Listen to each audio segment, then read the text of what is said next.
Salut tout le monde, j'espère que vous allez bien. Bienvenue à un autre tutoriel coin tracking de CryptoCrypteur. Aujourd'hui, je vais vous montrer comment importer des fichiers .csv.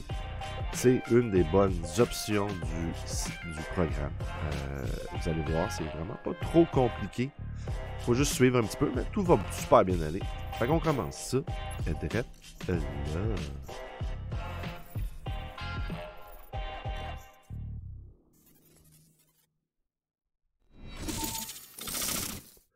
Bon ben salut tout le monde, j'espère que vous allez bien. Donc aujourd'hui, je vais faire un tutoriel sur comment importer des fichiers .csv de vos échanges pour les emmener dans CoinTracking. Ici, ça va être vraiment un exemple à partir des options que CoinTracking donne pour chacun des échanges pour importer des fichiers .csv. Ce que je veux dire par là, c'est que chacun des échanges importe de manière différente les points CSV. Donc, CoinTracking a déjà fait une façon de lire le fichier propre à chacun des échanges. Ici, on va prendre l'exemple de BitTrue. Je vais vous montrer où aller chercher vos fichiers CSV, quels sont les différents types de fichiers CSV que vous avez et comment les importer dans CoinTracking. Donc, je commence tout de suite. En gros, un fichier CSV, je vais ramener ma fenêtre. Un fichier CSV, c'est des valeurs séparées par des virgules. Quand on les importe dans un fichier Excel, souvent, on peut lui dire « importe le fichier CSV » et prend les virgules pour séparer chaque colonne. Fait que si on rouvre un fichier CSV de même, sans Excel, juste, admettons, avec un bloc-notes, comme ça ressemble à ça. Donc, on a ici dans la première ligne, parce que là, c'est une ligne techniquement, on a le date, virgule, receive quantity, virgule, currency, virgule, sent quantity, virgule, currency. Fait que chaque virgule va représenter l'entête de la colonne. Donc, la première colonne va être date. La deuxième va être receive quantity, donc le nombre de la quantité qu'on a reçue d'un coin. Le type de currency, donc c'est-tu des XRP qu'on a reçu, admettons. Le nombre de cent quantity, ça c'est le nombre de la quantité envoyée. Donc si on fait un trade, en gros, vous allez envoyer 100 USDC, admettons, pour recevoir 250 XRP. On va laisser ça comme ça. Là, ici, c'est pas un trade que j'ai ouvert, c'est un des différents CSV qu'on download de BitTrue. Celui-là, c'est les bénéfices. Donc, ici, c'est juste une question de qu'est-ce que tu reçois en stacking. Moi, j'ai fait des CSV manuellement pour que ce soit simple, pas trop d'opérations. Habituellement, vous allez avoir des centaines d'opérations, souvent ici, dans des fichiers CSV. Si je rouvre un fichier de trading comme ça, avec le bloc-notes, et là, je le ramène ici, mais là, on voit ici qu'on a la date, virgule, 846, BTR2, 100, USDC. Donc, j'ai ici vendu 100 USDC pour recevoir 846,45 de BTR. Ça, c'est dans l'exemple. J'ai pas Excel, mais j'utilise, moi, je m'en souviens plus comment ça s'appelle, OpenOffice. Donc, si je rouvre OpenOffice Calculator avec un fichier CSV, il me demande ici, en partant, séparé par, puis là, je dis virgule, puis là, je fais OK, comme ça. Et là, c'est beaucoup plus clair. On le voit ici en Excel, beaucoup, beaucoup plus clair. Donc, chacune des colonnes, comme je vous expliquais, vous avez l'entête, et après ça, tout ce qui va en dessous des lignes. Donc, ici, la quantité reçue dans un trade, on a reçu 845 BTR. Le nombre de coins envoyés, donc 100, la currency USDC. Donc, j'ai vendu 100 USDC pour 846 BTR. Et on fait la même chose. Et ici, on a la commande, la colonne des frais avec son currency en frais. Donc, juste pour faire un petit peu une intro, quoi ça ressemble à un fichier CSV, puis comment un fichier CSV s'importe bien en Excel. Parce que le coin tracking va penser comme ça. Bon, ça c'est fini. Je vais remettre ça ici. Donc, prenons BitTrue comme exemple. Vous êtes beaucoup à me suivre, vous êtes beaucoup qui avez pris mon lien de BitTrue. Donc, c'est bien, je vais prendre parce que BitTrue est quand même un petit peu plus compliqué vu qu'il faut sortir plusieurs différents types de CSV. Mais une fois qu'on le comprend, c'est pas trop compliqué quand même. Donc, ici, j'ai été sur un article qui explique comment aller chercher nos historiques de transactions par CSV. Donc, l'étape numéro 1, vous vous connectez, pas bien compliqué. Une fois que vous êtes connecté, vous cliquez sur Overview. Et là, vous allez arriver dans cette fenêtre-là ici. C'est un peu la fenêtre de toutes vos valeurs que vous avez sur l'échange. Et ici, dans le coin droit, vous allez faire Export Asset Transaction History. Quand vous cliquez dessus, vous arrivez ici. Donc, vous allez voir que vous pouvez décider quel type de data vous voulez avoir. Donc, tous les dépôts, tous les retraits, tous les bonus, toute l'histoire, l'historique des commandes, les emprunts, puis l'historique des trades. Donc, techniquement, vous ne prenez pas du order history parce que si vous cancellez une commande, mais elle va apparaître quand même quand vous allez downloader order history. Vous préférez downloader trade history qui est vraiment toutes les commandes qui ont été confirmées sur le site. Donc, si vous avez acheté, comme je disais tantôt, du BTR avec 100 USDC et que ça a été complété, va apparaître dans Trade History. Mais si vous l'avez cancellé, il va apparaître dans Order History. Donc, ce n'est pas vraiment pratique, Order History. Sinon, vous allez avoir besoin de vos dépôts. Quand vous déposez des cryptos sur BitTrue, quand vous retirez des cryptos de BitTrue, si vous faites du stacking, vous allez l'avoir sur l'onglet bonus. À tous les jours, vous recevez une récompense de stacking. C'est là qu'elle apparaît. Et vous allez avoir le Trade History. Puis si vous empruntez, bon, c'est ça, vous empruntez, mais moi, je ne le fais pas. Et si vous choisissez votre date ici, et sachez qu'avec BitTrue, il faut y aller en quart. Donc, il faut que vous downloadez le premier quart de l'année, le deuxième quart de l'année, le troisième quart, le quatrième quart, et ce, pour chaque dépôt. Pour chaque fois que vous importez un dépôt, que vous importez un retrait, un bonus ou un historique de trading. À chaque fois, vous allez avoir besoin de le downloader en 3 mois, par coup de 3 mois. Vous ne pouvez pas importer plus. Donc, quand j'arrive ici, techniquement, si je fais une année, je devrais avoir 4 fichiers benefits, 4 fichiers dépôt, 4 fichiers de trade, puis 4 fichiers de retrait. C'est super important de comprendre ça. Une fois que vous avez fait ça, vous rentrez vos dates bien comme il faut. Vous cliquez le bon type de data que vous voulez aller chercher. Vous faites OK et vous allez recevoir quelque chose que je viens de vous montrer qui ressemble à ça. Une fois qu'on a reçu, on a été chercher nos fichiers CSV, comprenez que c'est différent pour tous les exchanges. Il y en a que vous pouvez downloader une année complète, comme Binance, ça se fait. Vous pouvez downloader une année complète. Il y en a que vous allez avoir toutes les opérations ensemble. Il y en a d'autres qui vont être séparés, comme je vous ai montré, par retrait, dépôt, trade. Donc, chacun des exchanges est propre à lui-même. CoinTracking en supporte beaucoup, mais dans une autre vidéo, je vais vous montrer quand ce n'est pas supporté, comment on peut s'en sortir en expliquant à CoinTracking quelle ligne vaut quoi selon quelles données. Mais ça va être complètement pour une autre vidéo parce que c'est un gros morceau. Là, on va y aller avec quelque chose d'assez simple. Le fait qu'on peut importer des fichiers CSV facilement de certains exchanges. Sachez que vous pouvez aussi importer des fichiers CSV d'une adresse blockchain. Il y a beaucoup, comme Ethereum, vous pouvez le faire. Vous pouvez importer toutes vos transactions CSV. Mais encore là, j'aime mieux procéder, moi, par donner mon adresse, puis il va aller les chercher lui-même, d'après mon historique.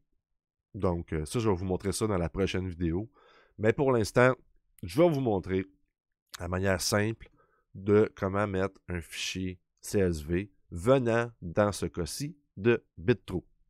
Donc, on y va. Quand vous rentrez, vous allez toujours dans Enter Coins. Donc, on a fait déjà l'entrée manuelle. La deuxième, ici, c'est l'importation des échanges en CSV. Donc, vous voyez ici, on a plusieurs choix. Vous avez Coinbase, Binance, BitTrue, celui qu'on va prendre.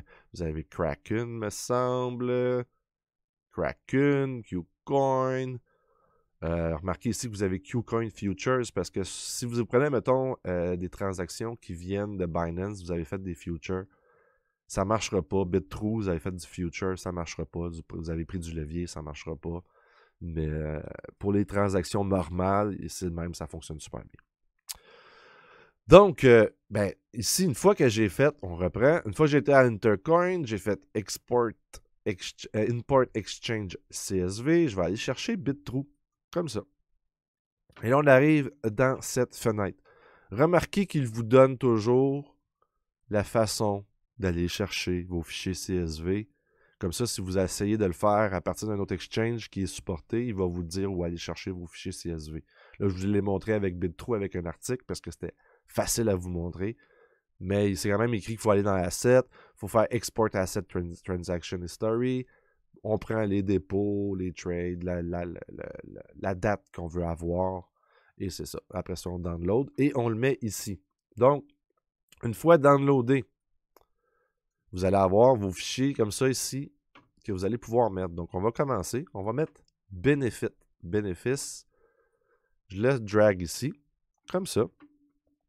Là, il montre que ça a été importé. Je fais Continue to Import. Et là, j'arrive ici. Et si j'ai des transactions qui sont bizarres, qui ne vous comprend pas, il va m'écrire un message d'erreur ici. OK? Et une fois que j'aurai complété l'importation, dites-vous qu'il va mettre BitTrue sous l'onglet, sous la colonne Exchange pour toutes les transactions importées avec BitTrue. Donc ici, il me dit que tout a de l'air bien correct, mes data ont de l'air bien, c'est en vert. Et c'est ça. Fait que là, j'ai fait des petits fichiers super simples pour que ça soit facilement visible, lisible.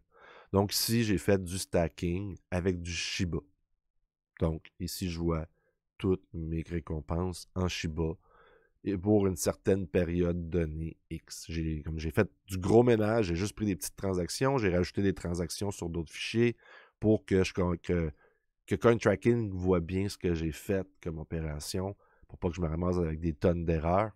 J'ai fait des opérations imaginaires, manuelles aussi. Donc, on va importer nos bénéfices. Je vais faire Start Import, comme ça. Ça y est, il me dit c'est beau, c'est fait, un beau crochet.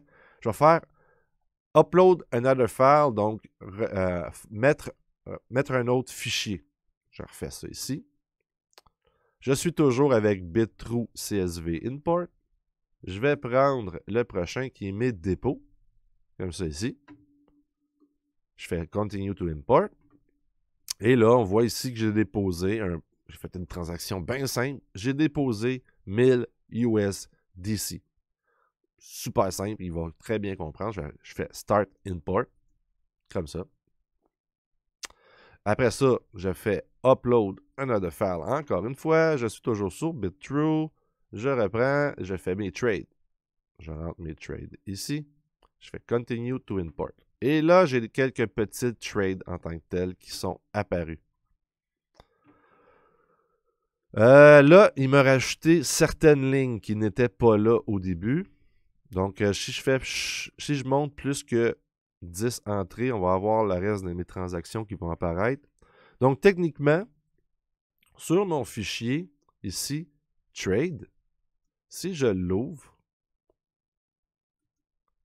OK, c'est ça qui est drôle, c'est que nous voyons très bien que les frais sont mis sur les mêmes lignes que mes trades, mais ici, il m'a carrément fait une ligne à part, comme ça ici. Et si je fais... Parce qu'habituellement, c'est censé être BTR2. Oups. Excusez. OK. J'ai du BTR ici normal, puis j'ai un BTR2 ici qui est apparu. J'ai fait une petite erreur dans mon import. C'est pas grave. On va la corriger plus tard. Parce qu'ici, il voit du BTR2. C'est bizarre. J'ai fait une erreur ici. C'est pas grave. On va la corriger plus tard. OK? Donc, ici, il y a Import Data Looks Good. Parce qu'il faut toujours un petit peu corriger à chaque fois. Hein? Donc, je vais faire Start Import pour ça. Après ça, je vais aller chercher mon autre fichier.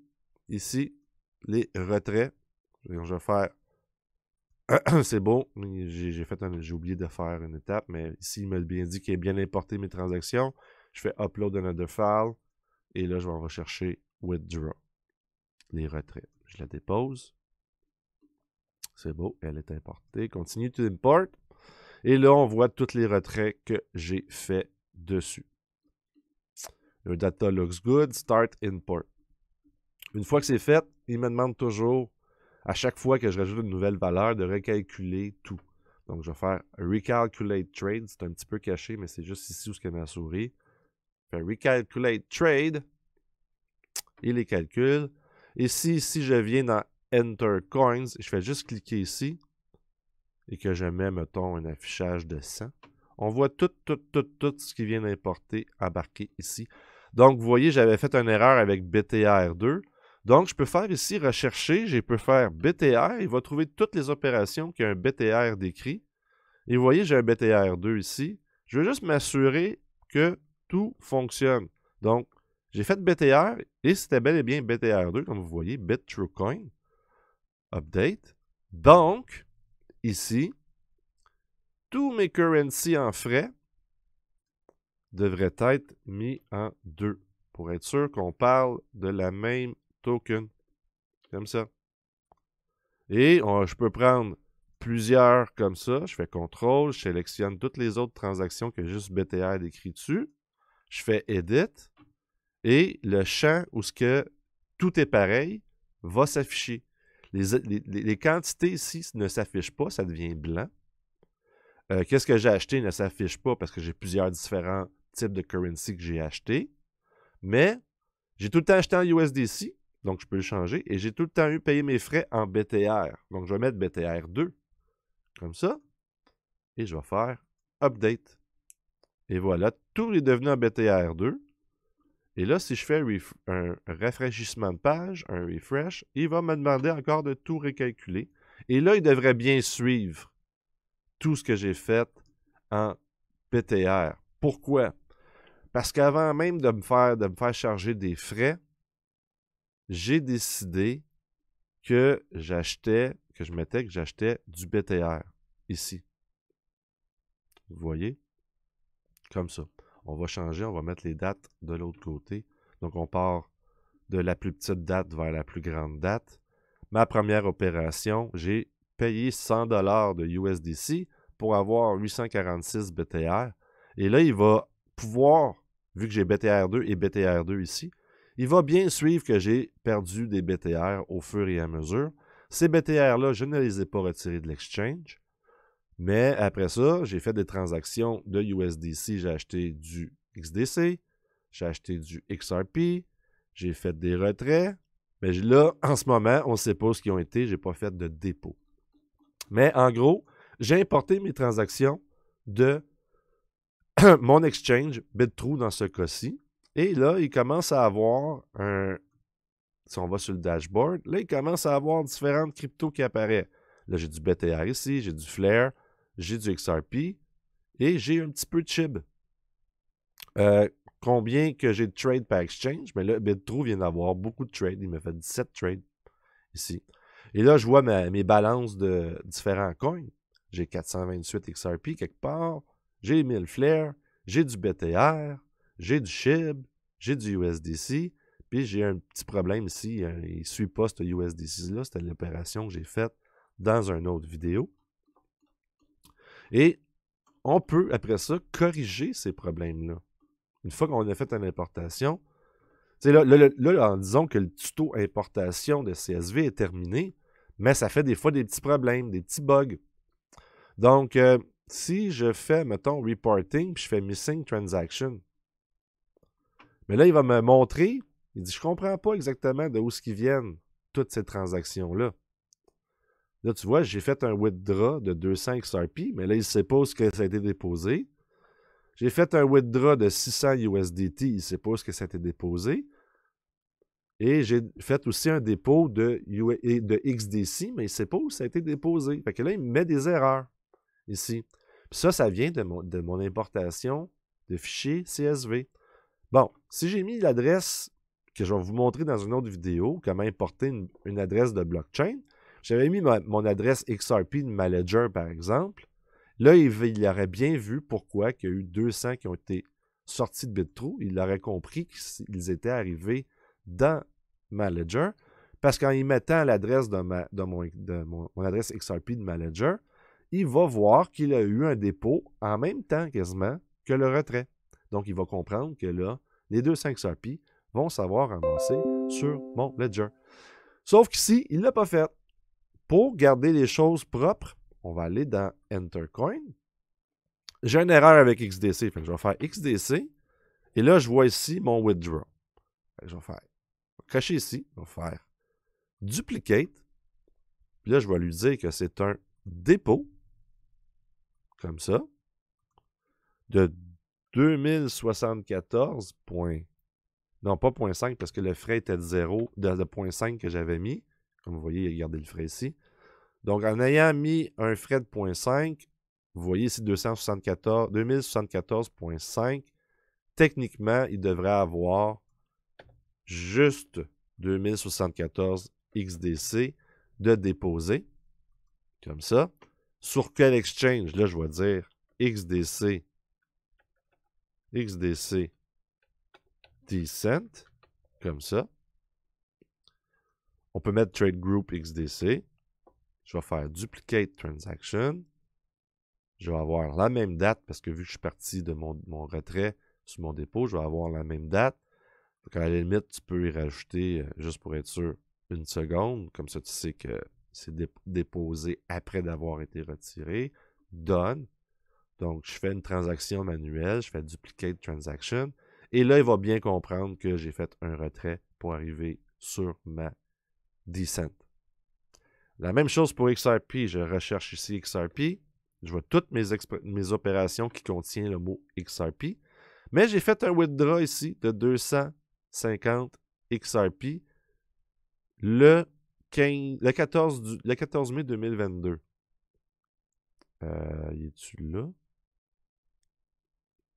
Non, j'ai fait une erreur. Ici, j'aurais dû faire un withdraw de 473. J'avais pas fait j'avais pas mis les bons chiffres. Pour vrai, mon but c'était. Je vais sortir de là. Mon but c'était d'acheter avec 200 USDC un certain nombre d'XRP et de retirer ce nombre-là exactement. Donc, je vais mettre exactement le même nombre. Puis comme sur BitTrue, c'est gratuit retirer des XRP, je vais réécrire exactement le même chiffre. Comme ça. Update. Donc là, j'ai fait un retrait de BitTrue, mais il ne sait pas ce que je les ai déposés. Donc, si vous voulez, vous pouvez faire un copy-paste d'avance comme ça. Après ça, cliquez ici pour avoir les mêmes dates. Vous faites Duplicate. Et au lieu, vous faites Dépôt. Le nombre de XRP. Comme ça. Pas de frais. Puis ça, mais c'est XRP Ledger. Comme ça. Donc là, il vient de faire un dépôt.